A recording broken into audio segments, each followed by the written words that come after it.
Oh wow, it's an absolutely awesome collection. I appreciate you showing. Yeah, I appreciate you coming out. Yeah,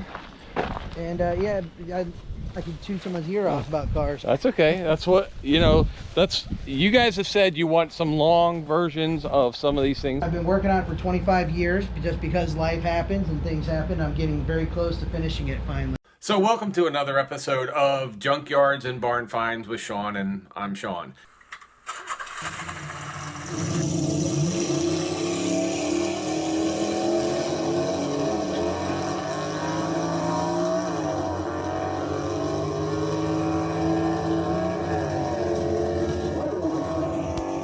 Hey guys, I'm down in Southwest Florida, and around Fort Myers, Benita Springs, in that area.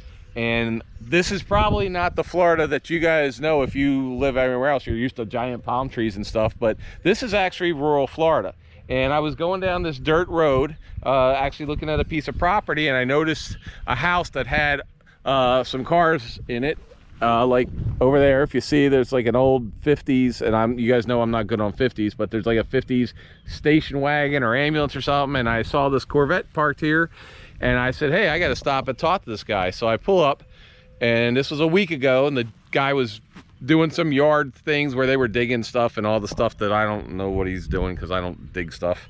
Anyway, he said, come back next week. So I'm back. It's Saturday morning. It's actually a gorgeous morning with low humidity, so it's really perfect. It's Mother's Day's tomorrow, and so I'm going to introduce you, and there's some really cool cars here. So I'm Sean. Sean, nice to meet you. Hi. I'm Coy Boffman. Okay, hey Coy. So with Coy and I, Coy's going to kind of take us around and show us some of his cars. Now these are not for sale or anything like this. They're just for fun. This is a hobby, so maybe you'll get some ideas, or maybe you'll just be like me and go, man, that's another like group of cars I don't own. So, but Indeed. Anyway, so we're gonna follow Coy around. So sounds good. See what you got. Some of these are my personal collection that I've kept over the years and have intentions of getting to. Some of them are parts cars, and some of them are friends of mine's vehicles. We'll just start down the road. Now, is this a hobby for you, or is this like what you do for business? I'm an auto glass technician, been that way for 30 years. My father had the oldest independent shop in Lee County for many years. Oh, wow. I just grew up doing it, and I got into cars, and you got the storage area to keep them. One of the fortunate things. I didn't always, so this is a help. This is a buddy of mine's, like, 83 Dodge truck. He's actually, it was his grandfather's. His grandfather ended up giving it to him, and he needed a place to work on it. So I said, you know what, come on down. Now, is this a V6 or the 318? This is a slant 6 with a 3-speed overdrive manual transmission, which is really cool. So it'll basically never ever die. It'll be here with cockroaches after nuclear war because they never ever die. Absolutely. Okay. Nice. This is a buddy of mine, 64. It has a 64 260 in it, C6. Oh. And does it got a shift kit? Can I open it? Yeah, absolutely. Okay. Got some sound deadening in it. So yeah, on the floor. He actually drove this quite a bit until the motor just gave up after about 300,000 miles. He couldn't drive it anymore. Oh, wow. We rebuilt the motor for him, and then he ended up having to put the project on hold, and I've been storing it for him, and I think he's doing pretty well now. I think he's got the space for it, so this thing's probably going to be going back to him. Let me make sure we get it. But this was I used to live in Gainesville for about 5 years. Oh, okay. My buddies from up there. This car was up there for a while. It's like is it? I wonder if that's the original paint color. It seems like it would be, right? I believe it's a newer Ford color. Oh, okay. We actually knew the guy my friend bought it from. Him and his father. This was his first car, and they did it together little by little. And then he bought a 2-door, and he put all of his focus into the 2-door 64, and then got rid of this. And my buddy bought it and fell in love with it, and drove the wheels off of it. The funny thing, like even me, I mean, I'm 54, and back in like the 80s, you didn't even buy a Ford. If it could have been a 4-door Chevelle. You couldn't give a 4-door away. You could. All you bought it for was to take the rims. Guys in the 60s, my father was a drag racer, out at Buckingham, air. Oh, okay. Airstrip, yeah. In the 60s, and he was running Mustangs back then, and every guy, if it was a 4-door, it was a grandma car. If it was a station wagon, no one wanted anything to do with it. But those cars got outpriced. There's younger guys that want to get into them, and they're reasonable. And if you have families, you know, it's hard for the wife to say you got to get rid of it if it doesn't have, if it has 4 doors. It's practical. And I think the other thing too is back in the 80s when rap music invented, like all the lowriders, they started getting into the Impalas, the 63 and Impalas and stuff, and that was it. Lowrider culture, so intertwined. Yeah, I mean, there's so much crossover. It really is, and you got to respect the level of detail those guys go to. And now, I mean, you look at some of those cars, and everybody incorporates airbags, like everything that was like they designed. They got some stuff. The Hot Rodders got some stuff, so now everybody's incorporated everything 20 years later, so you can't really get the difference. Absolutely. So these are just some old parts power vehicles. Okay. Nothing really going on here. Like my first vehicle was a 77 Dodge Power Wagon. My dad bought it brand new. I got it when I was 14. Right. You know, he parked it for a long time, and we got it running, and that was the first vehicle I ever tore completely apart and put back together. And it was a real experience, but I was more into going fast on the street rather than going out in the woods. So I found, and the body was a little rough, so I found a little bit cleaner bodied 2-wheel drive and put all the best parts from the Power Wagon, the limited slip rear end, my dad and I, with the help of a friend of ours, had rebuilt the 318.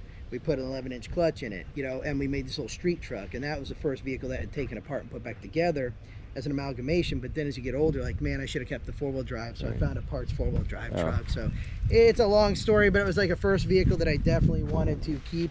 And that's the 2-wheel drive over there underneath the tarp. What was, you know, in the process of building, and then life happens. And the one thing down here that, and I grew up in Pennsylvania and here because we had a house up there, is up there everybody kept their 4-wheel drives for snow. Yes. And down here I had a 4-wheel drive Blazer that I bought new and sold with 230,000 miles, and I think I turned the 4-wheel drive on once on the beach to get the full boat out. That was it. So they're not really as necessary down here unless you're going down to Indian swamp country or something like that, or I'm sorry, Native American swamp country. Understood. But yeah, these are just parts vehicles. This was a buddy of mine's parts vehicle from a 66 Thunderbird. Right, and then I actually just sold my 30th anniversary.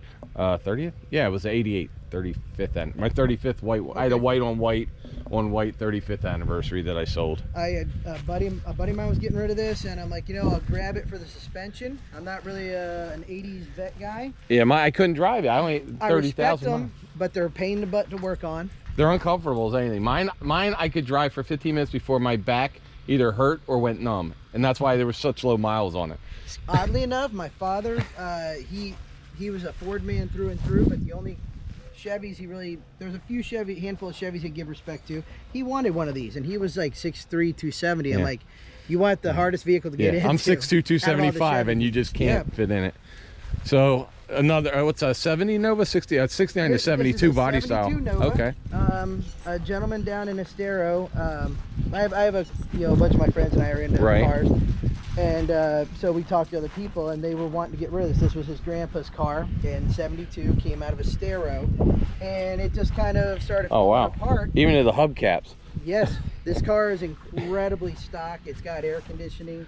And so anyone that had a 2-door that wanted to put factory air conditioning brackets and stuff, it's all there. But we just picked it up, because they needed to get it out of the yard, and we brought it here. My buddy's like, well, let's see if we can just get it running. Yeah. So we cleaned up the points, got a new condenser for it. Bypassed the gas tank and gravity fed it to the carb, put a battery to it, cleaned some stuff up, and it fired. So this is something like if you're a kid, if you're like somebody younger, you're not familiar with cars, if you get something like this where you can work on a very simple engine, no electronics or anything, and understand engines, you can get something like this for probably inexpensive because the frame may be rotted or something. It would need some extensive work in all areas, but it would be something, like you said, it would be a very simple representation of all the systems of a car. That's what I did. I ended up working on my first vehicle, and that was the thing. It ran when it was parked, but my father didn't need the truck. So for the next 2 years, my father and I did everything, restoring all the systems, the brake system, the cooling system, the fuel system. Right. And so luckily when I turned 16, I had wheels like the first day, and I was very grateful, but it lit a fire that turned into like a hobby and a passion, but at the time it was all just necessity. I did the same. We bought a 73 old police car, and I fixed it, worked it, and then when I got a little older, I was 16, I got a pickup truck with a 6-cylinder in it, and took the police engine out and put in the 6-cylinder Chevy C10. Okay. Didn't change the brakes, so couldn't stop. Sure. But yeah, and this is the kind of thing, like, you take something like this, it doesn't have to be pretty, and get it running, and it builds your confidence too. It does. Like and the sense of accomplishment is an incredibly intoxicating thing. Yeah. Work is just that crappy thing you got to do to get to that sense of that's accomplishment. probably even for you guys that build cars all the time, just getting it started, you're like, yes. Yes, it is. It's hugely, yeah, it's huge amount of satisfaction for sure. So is that a 289 or is it? This is a 307. Oh, and this the 307. has got, this is the, I think this is the second lowest or the lowest factory rated horsepower on a V8. It's like 183 or something. Actually, I think it's lower than that. Oh. At least the ones we looked up. This is a 72, and I think 73 actually went up a few digits. I don't know. I'm sure they. I remember they the 71, the 71 Chevelle 307. I think had either 165 or 185. It was somewhere right in that neighborhood. You're absolutely right. And but the guy was giving it away, and my buddy and I actually did a few things to it.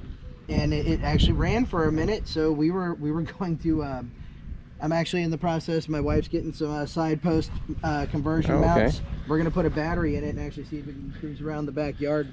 Break, so we have to be very careful and navigate very well. But it's also really cool that the patina now, like the stuff that we would, every car would go to like Mako for $99.95. For $100 you used to be able to take it to Mako and get a car painted, and now the natural patina of these desirable. Is what everybody's trying to get, and then they just clear coat it. The cars tell a story. Yeah, and it's fun to try to imagine, and when you work on them, sometimes you can figure, like a detective, you can figure out what this car's been through. Yeah, you start learning every part of it while you're fixing it, and then like you said, it will tell a story, and like, okay, that dent in the front makes sense because this suspension was bent on this side, and so it tells the story of its history. And I think people, the cars are more than just a tool or a hobby. It can become a passion. You want to know everything about them. That's why these low powered V8s, I mean, they're still not worth getting rid of, because it's a good platform to which you can build on.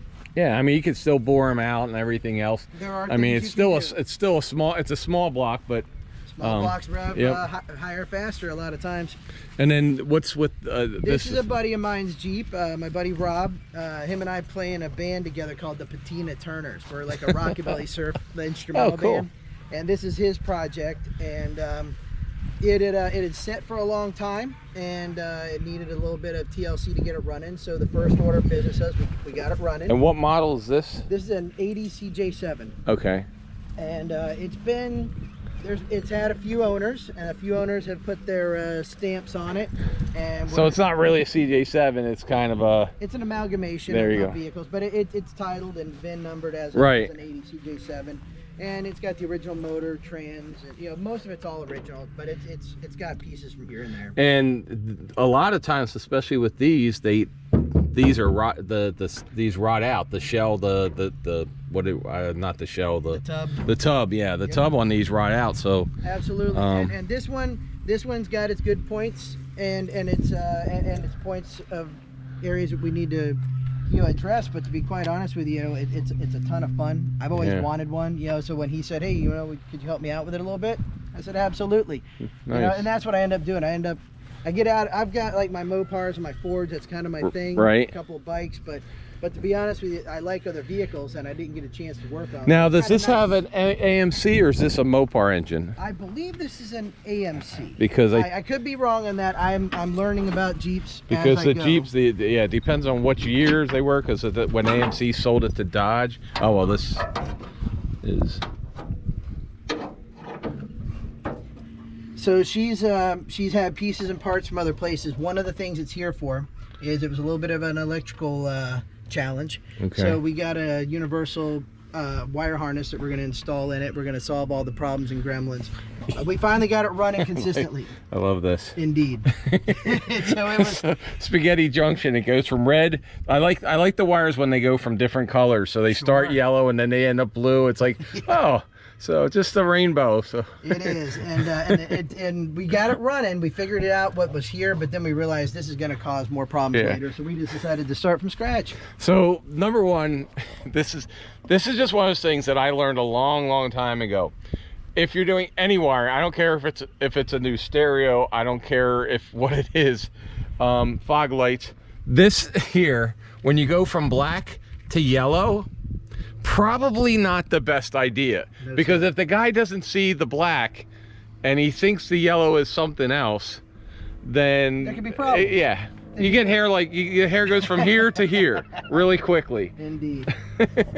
Well, this is a cool toy. This is definitely a cool toy. It's been fun. Like, we still got some work to do on it, and so I make sure I start it every day. I drive around the yard, and I understand why he has it, and I'm sure he's anxious to get it back. And so does it have a drain on the battery? Is that one of the reasons you're starting it a lot? The brake lights are staying on right now.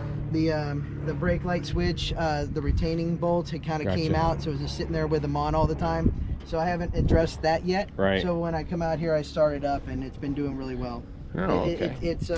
It's well on its way. It's registered and insured. So as soon as we get it running, yeah, he's gonna drive it home. So there you go. Should be a lot of fun, and it's got these air horns. Are these those big diesel air horns? Oh, that's great. So they get out of my way, like make somebody pee themselves air horns, right? I drive a Mercedes Sprinter most of the day, and it's this big imposing vehicle, and it has like the worst horn ever. It's like, excuse me.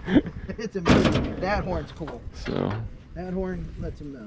Now I saw one of these, and in just a little better condition up in Georgia at an antique shop, and it was for sale. Actually, I saw it about 2 months ago in March. You know, I don't do a lot of selling, but if someone came to me with, this was my grandfather's vehicle. He bought this. I forget what bread company it was at the time, but it was off of Metro. It was one of the local bread trucks, and he bought it. And then this was his work van. He was kind of a handyman. He was a contractor from Ohio, and he'd come down here and mostly was retired, bought some property. Right. You know, he was in World War II and just, you know, decided to retire down back here when the down here was a bomber base and a P-51 base, which is really what down here was. This is what he drove around as his work vehicle for a while. And then after this, he had gotten a square-bodied Chevy truck. He was doing less of it. And then the last vehicle he had was like a early 80s red G-van. But this one had always stayed out here. He didn't get rid of it. And we had horses and some small livestock out here, so it ended up becoming a storage. I was gonna say it was a hay for hay, right? Exactly. Yep, a hay truck. And then as our family homestead here got overgrown, it kind of got left out in the woods. Like most of these vehicles that are here are mine from my collection over the years. Right. This was the only old car that was out here from day one. And when we were having people clear our land, when it got overrun and we had it re-cleared, they unfortunately pushed it around with the equipment, and that's kind of how it went cattywampus. Yeah. However, I wasn't really bummed out because at the time I wasn't thinking about keeping it. So 1975 is the plate. That was the last year it was registered on the road. Wow. And I used to cruise around here in Lee County. And so now I'm not going to restore it. I think it's going to be like a lawn ornament. However, we're in the middle of extracting it out of the ground right now. We're going to get it rolling so I can at least move it around the yard, maintain my yard. Right. And then, but it's mostly just yard art. His old 50s era boat over there. He used to tow this with that. Oh, okay. And so like it's part of him. I'm not going to restore that boat either, but I don't want to get rid of it either. Right. So just keep it clean. Preserve the patina and tell a good story. Okay. Yeah, I mean, sometimes you don't want to get rid of them, but yeah, and I mean, it is cool. I have a hard time letting go. It's also cool. Oh, so this is a metal bucket. This is an all-metal 27, a little rougher, so some guys passed it over, and I wanted a real steel bucket project. So I grabbed it from a buddy of mine, and got a 40 Ford front end. I'm going to try to do it very traditional. I've got a flathead in the shop that I want to use in it. Is this those are porta-walls. This is those rims where they put. Is this the rim that comes with it, or no? Because they have those metal rims now that have the and what these were an add-on. If you couldn't afford the white walls, they would sell these aftermarket for black walls, and then they'd tuck in. The fact that came with those, I loved it. And even when I actually put the tires, I'm going to keep actual white walls. those are going up on the wall in the shop. Yeah, you know, most people don't. Yeah, I mean, I remember being told about those for years and didn't see them. So when I actually saw them, I was like, "This is great." That's just automotive art right there. It is. So I have. Now, do you have a steering column or anything, or is it I just have a every bucket? part basically to build it at the time. Okay. This was a frame that came with one of my other parts collections. Gotcha. And I just use it to set it there. I'm going to build my own frame. Okay. You know, I've got it's going to be a flathead, an 8BA flathead. Oh, nice. That's going to be backed by a modern S10 T5 transmission. Right. And I've got a banjo rear out of like a 46 Ford pickup that I might use, or I might end up going with a Ford 8-inch. I'm not sure yet. But it's just one of those, all these projects out here I've had for numerous years. I've been parts collecting, trying to find the time to get to them. And now that I've got the property and space to work on it, I'm working on other people's stuff, but I also have time now. Right. In there with the boys and everything to start working on these things and start making the parts piles get a little smaller. Yeah, you know? yeah, or putting them into a better design. Yes, and it's everything else. You got cars, you got family, you got a job, you know, and you got a hobby. Yep. And Kids, wives, family, all that stuff. Too. It's like I'm a glutton for punishment. There you go. But I'm having fun and I'm enjoying it. You know what? You got something to do for the rest of your life. You know. Absolutely. I don't have to look for things to do. That's for sure. And then this is an old like what? 54. 54. Yeah. This was the I think 54, early 55 grills. I think some of the 55s had a split year grill. Right. So a buddy of mine that I do work for on his car collection in my spare time, he has an immense car collection, very interesting stuff, and he makes art out of these things. So he actually wired the lights up. This is like a wall hanger. Oh, good. His shop has car parts all over the outside of it. And since I'm more of a Ford guy and we kind of jab each other back and forth with the Ford Chevy stuff, he gave this to me. He's like, I don't want you to sell it. I want this to be a gift. But one of the main things is I want to see it hanging on this Ford guy's shop. So I'm like, I'll take that challenge, because as you get older, there was a time when guys would get into fist fights over brands. Yeah. The older I get, I find cool things about just about every car. There's pros and cons to everything. If it's cool and old, I'm into it. Like, I'm into old motorcycles too. Got an old Triumph that I've been building for a while, and if it's cool and old and it's got wheels and internal combustion, you know, I'll check it out. I'll give it a minute, you know. Yeah, no, I'm the same. That's going on the wall. That and that T-Bird, the bumper in the back. Lights and bumper are going to go on the shop eventually. But yeah, I even see where he put a mount there. Yeah, this one was actually on his wall for a while, and he's like, you know, we got into it one day, like, you know, he said, a little raillery, you know, friendly back and forth. And he's like, man, I'm going to give that to you, but you got to put it on your shop. I'm like, I'll do that for you, man. And where do you want to head out next? Okay, we can talk about the 50 Ford here. Okay. It's one of my top 3 vehicles I've always wanted was a club coupe. They're extremely expensive. They're highly desirable nowadays, and I couldn't afford one that was in really good shape. So a lot of times guys, you know, they don't have means, but they're into cars. Will think a project needs more work. And this one's got the original 8BA flathead in it. It's not going to keep it. I've got plans for a 351 Cleveland and a T5 transmission and Ford 9-inch. Now, does mod it? Are you still searching for chrome parts, or do they just come with it? I'm searching for parts for every part of this car. So if anyone has something out there. And I'm going to cut this out, but the guy that has Old Gold, did you see? Do you know what Old Gold is? Talking about the place up in Central Florida? Yeah, the way up there. The Junkyard. Yeah, the guy Wayne. In Cross City, or not Cross City. It's in Old Town. Okay, gotcha. Yeah, I've been up there twice. Yeah, I've been up there twice. Wayne's up there. I've never been there, and I used to live in Gainesville, and I heard rumors. I have 5 videos of it. Okay. Because I've covered everything. I've been there twice. No shit. Yeah, you'll see. I've got a card. Dude, go later on, I'm going to show you a card that I got from, like, I don't know, 92 or 90. It's amazing. But he has over 2,600 cars up there right now. If you go, I have videos and I broke them down by Ford, Chevy, or whatever. So if you want to watch any of the videos, they're on my channel. I would love that. And I was just up there a month ago with Wayne. I'm looking for many parts for this car. I was going to tell you too a story I'd love. I forgot about it, but up in Gainesville, I think it was on out on the north side of town, on the way out of town to the little city of Alachua. Right. Near, I think it was near the highway patrol station on 441, heading north out of town. There was a junkyard there called Roadside Relics. Yeah.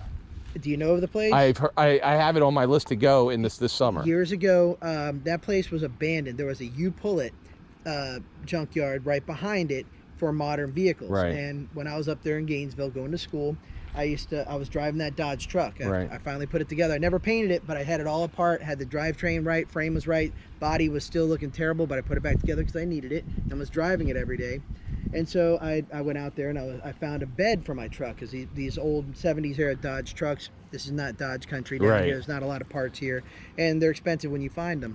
So I was driving around with what I had, and I found a bed in there. So I went out one weekend to get that new bed, and as I'm driving down the road, the fence that separates the properties, I'm looking over to the right, there's little hints of old cool stuff and headlights poking out and stuff. And as you drive a little bit more and you start looking a lot more, there's hundreds of cars in those woods, and some of it looks like they've been there since a couple of years after they were built. Yeah. You know, and then some of them, you know, were there for for other reasons.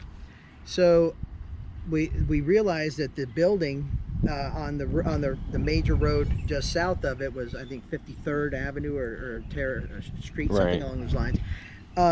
We drove down there and started looking at it, and this big, like, barn-looking building had all these really cool, like, gas pump signs, you know, all this old memorabilia, and we always wanted to get in there, because then we'd start peeking over the fence. We'd always be respectful. We wouldn't go in there, but man, we really wanted to. And it turns out a friend of mine who lived in the area a while found out and met one of the people. She had a 67 Lincoln Continental, and she had bought it from the previous owner that had blown the motor. And we found out the guy had 5 Continentals in there, so we were going to try to find a block that was reasonable. Right. And we actually got to go in there, and they had some really cool stuff. There was a Lincoln Zephyr in there with the V12s. I mean, there was stuff all the way from the 80s, I'd say, all the way to the teens.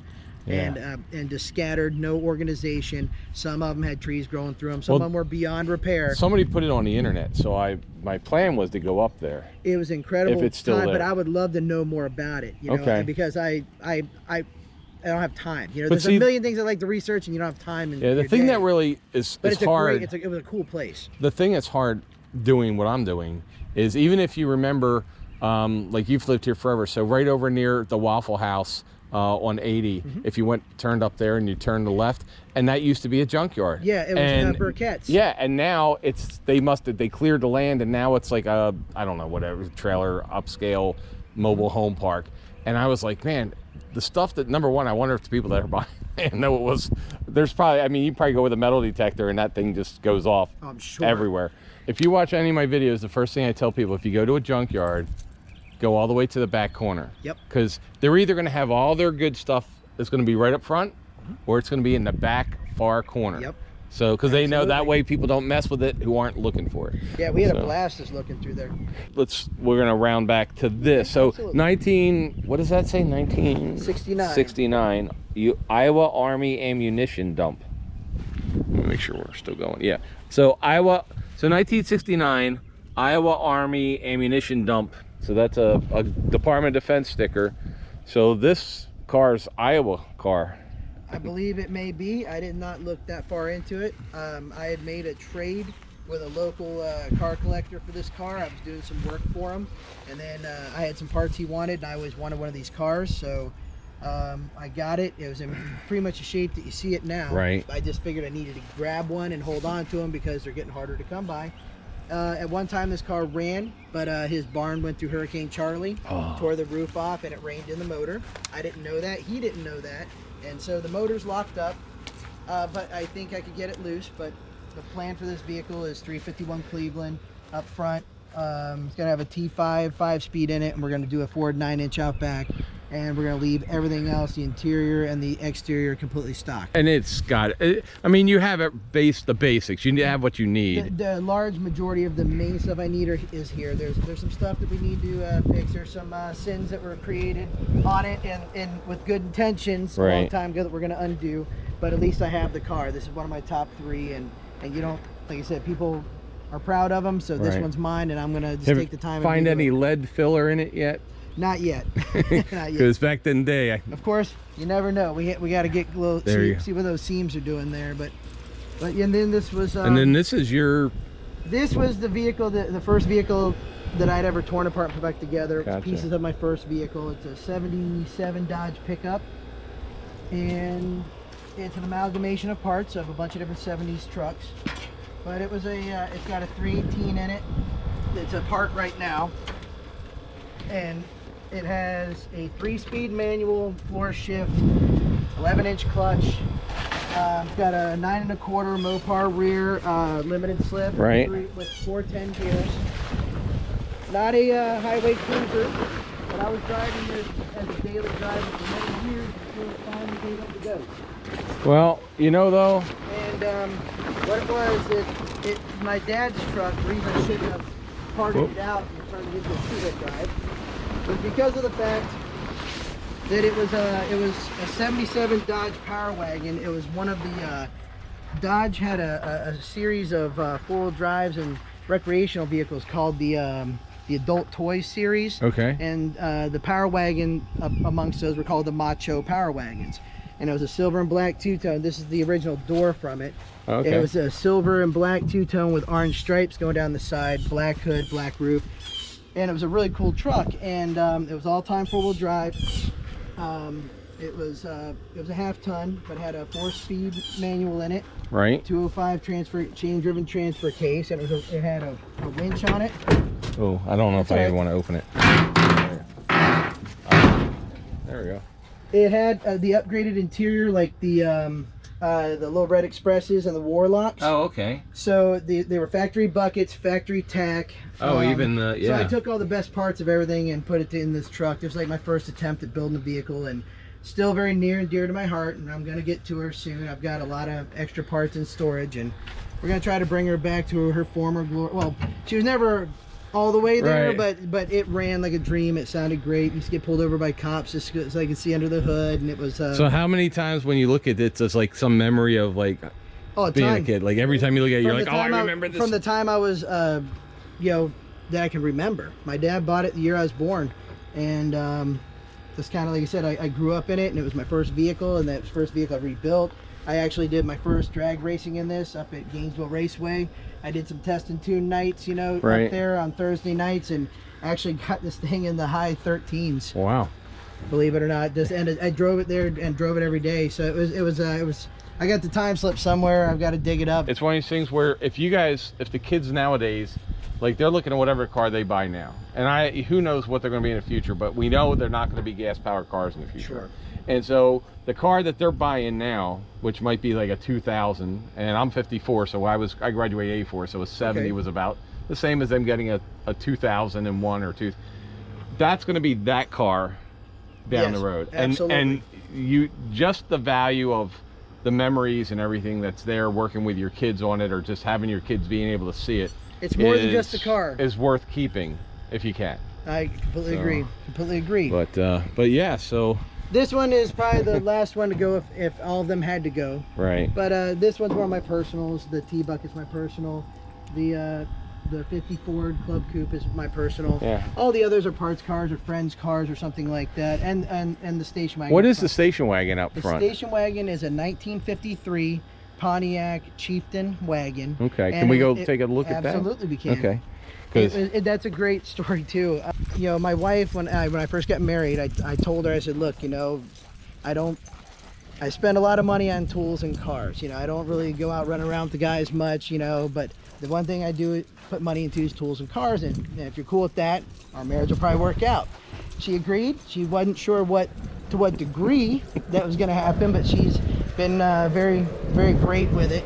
But she was never super into cars. And that was a big part of my life. So when I was playing in a band, we had went to Daytona. It was the last show we were playing. It was at a rockabilly car festival kind of thing. And we noticed that all the vintage bands were always pulling up in modern cars. And I said, regardless how good you are, it'd be awesome to show up with something old and utilitarian to pull the equipment with. So after that weekend, my buddy Dorsey down in Naples said, hey, I know you like stuff that's off the beaten path. Would you be interested in a 53 Pontiac Woody wagon, And I'm like, well, I'll take a look at it for sure. And so I went down there and looked at it, and it was a faux Woody. It was or the tin Woodies. Right. It just had shelf paper. Exactly. But it had a straight 8 in it, and it was pretty much original, and it was pretty much in the shape that you see it now. But the red lights. My wife had I went and showed her the vehicle, and we didn't have kids at the time. We had dogs, and when she looked at it, she loves going to the beach. and all she could see was her going to the beach with the dogs in this thing. And so she's like, I like it, I'm in. So I got the car, and I restored all the major systems in it as a stock driver, short of rebuilding the motor and transmission. Oh, I don't want to open that because with the light there, I don't want to. Okay. So what ended up happening was I brought it home and I got it running and driving. Right. And we drove it to a few shows. Didn't enter it. We just drove it to the parking lots, you know. And right. just to keep it running. But it has a hydromatic. It had a hydromatic 4-speed in it, and it had 3 out of the 4 gears, and we had it running. And then it lost another gear while we were driving it. Yeah. And between that and the motor being worn out, we decided to park it and start resto modding it. So right now it sits on a Ford 9-inch rear end. It's got a 63 Pontiac 389 out of a Catalina. Wow. And it's got a 73 Firebird subframe. So it's got disc brakes up front. It's got the it's got a 204R overdrive that was kind of built a little heavier dutier than its stock form. And I got a rear disc brake kit for it that hasn't been put on it. It's got a painless wire harness that I was going to put in it. We were going to make this. We thought we were going to try to make it a daily driver for a while, but then life happens, you know, kids and. Yep. But we're holding on to it, and maybe we'll get to it. This is one of the ones I'd like to keep. I'd like to at least drive it as the resto mod that we started, and then let someone else finish it maybe. But yeah, we used to drive this car around. It was very fun, very cool, and it was a highly optioned car at the time. Well, I just love the Art Deco look of the dash and stuff. That is one of the heroes on this car. Even just the font of the stuff that they use, like cold and all, it almost looked like a cartoon. It does. It's almost a parody of Deco in itself, but it's amazing. That's one of the appeals to old cars. The curves on the outside, the interiors on the inside. And you know, I never tell anyone how to build their cars, but I used to scratch my head when someone would take an old car and then change the interior to a modern vehicle, and then you know, you lose some of the charm of the car itself, you know, to a point. And this even still has the paint that they did, the woody paint that they painted the metal. Yeah, the escutcheons and the surrounds around the door glasses and all the glass was done in that stuff. And love this. It had a little bit on the outside too. I love the police light, which has. This was a factory that came from. Yeah. Right. But like it came with that, the visor. It came with the lighted compass on the front. This had the autotronic eye, which would sense you and turn your high beam and low beams off. Yeah, and that's just a work of art in itself. Yeah. Photo cell. Even looking at it, it's like 60s, 50s, back when they were trying to make stuff look like the space race. Absolutely. So. And they nailed it. I mean, this is something that if you took this out of here and put it in a box and took it to a Star Trek convention, they'd be like, oh, what was that on the show? Absolutely. So. This the Indian head lights up. Oh yeah. The Pontiac lights up, and nowadays you can get these, you get brand new ones, and they come in different colors, whatever you'd like. You can put a little LED up in there. Oh, nice. And it runs bright. I eventually would like to get to this, you know, soon, even though there's a lot in the way, and maybe I will get to it, maybe I won't. What's the story with the red headlights?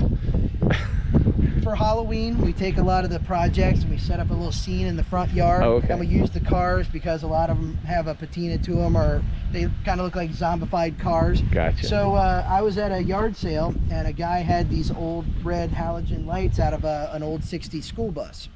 And I'm like, you know, it looks more monster, more horror movie-esque with the red lights. Kind of reminds you like the monster trucks, like the grave diggers. So I just put them in for effect, and I just leave them in there. They actually look cool. Yeah, I liked it. It turned out okay. It was kind of fun. And so that's why there's a coffin in the back of the Pontiac, because for the Halloween stuff, you know, and it almost looks like a hearse, you know. They did make hearses out of 50. There's one in Pontiacs, Fort Myers. But the doors move hinges to the side rather than having the split up and down. There's one in a yard in Fort Myers I found. Oh, no kidding. It's just sitting there, and but it's got chains and dogs and stuff. So I don't know who owns it. Understood. So. So yeah, that was kind of like going to be the wife's car, and it may still be. It's not just, hey, let me take videos of each car and then we'll stick it together. The stories are part of this. Absolutely. You know, so. And people are proud of their cars. They want to tell those stories. Yeah. Do you want to take a look at the bike?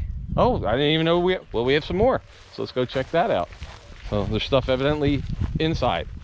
When I lived in Gainesville, I got into motorcycles. I mean, I'd always been into them a little bit, but a buddy of mine had his family had given him the opportunity to take about 3 bikes worth of parts. They happened to be Triumph motorcycles.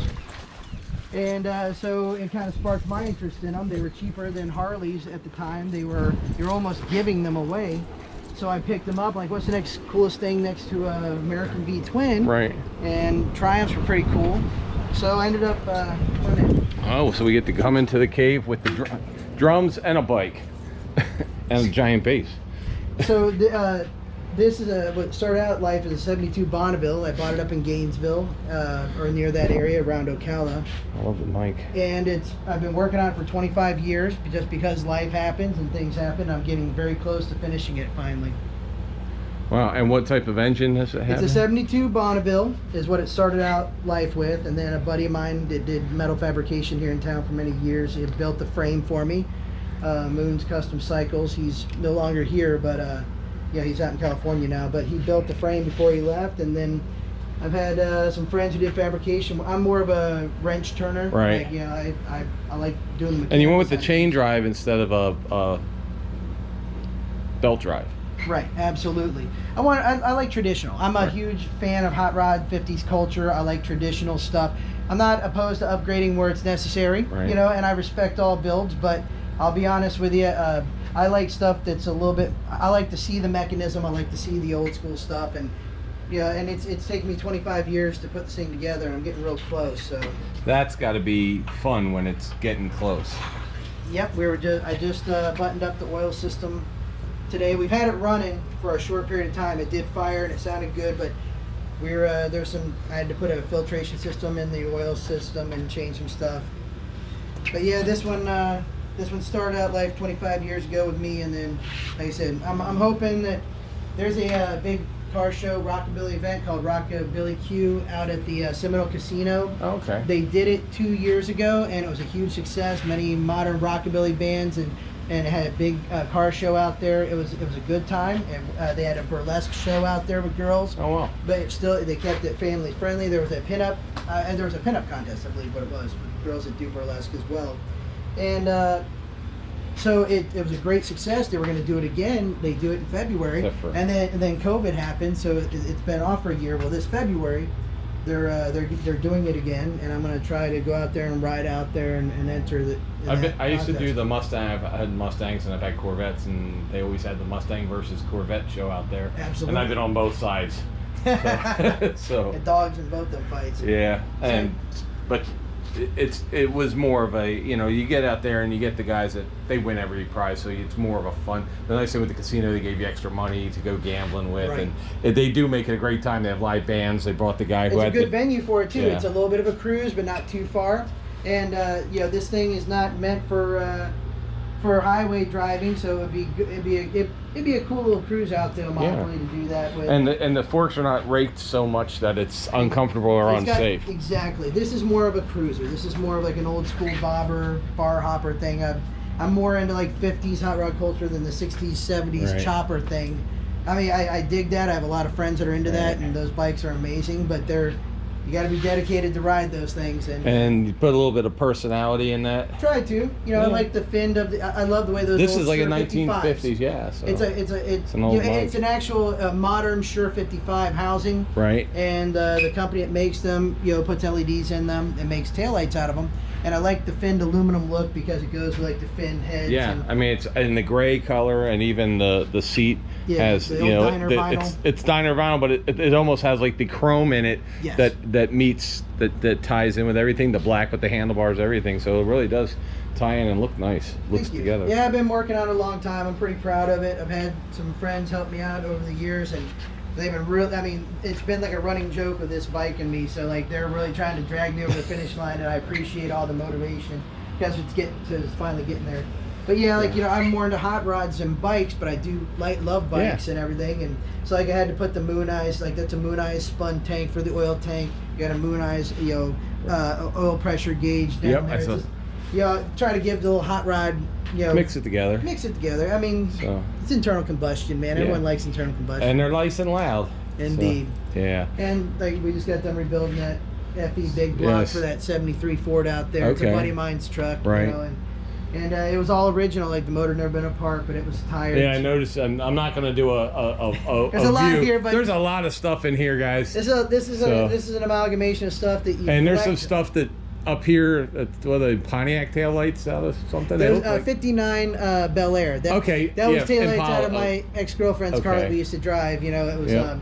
We ended up getting a better set, and I always liked those, so I thought about using those on maybe the bed of a rat rod or something. Right, you know, kind of like when they change the dash, old different dashes and tail lights. Yeah, like the one one of the ones I just put up of another gentleman, Kenny, who used to drag race up the front load. You'll see it. It actually just got posted today.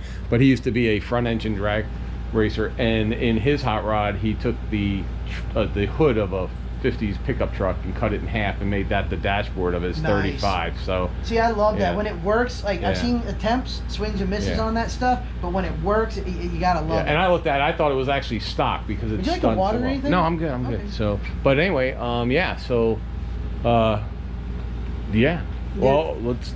we'll close it here real quick. Absolutely. So, hey man, I just want to say, this is the kind of place, like I said the other day, I had to make my life choices when I saw Gary's 7 vehicles in other people's houses.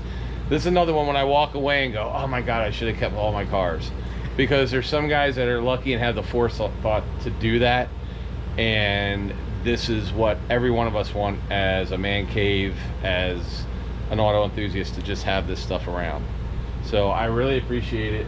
So thank you so much for inviting me back. Welcome. And the stories and everything.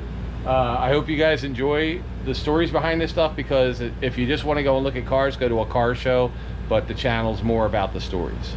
So like I said, subscribe, click on the little button if you want to know more about these things, comment if you want, and you know, I'm sure you'll read some of the comments, or if not, I'll forward them on, so that way if you have any comments about the cars, or I know 90% of the stuff is not for sale, but I'm always willing to listen.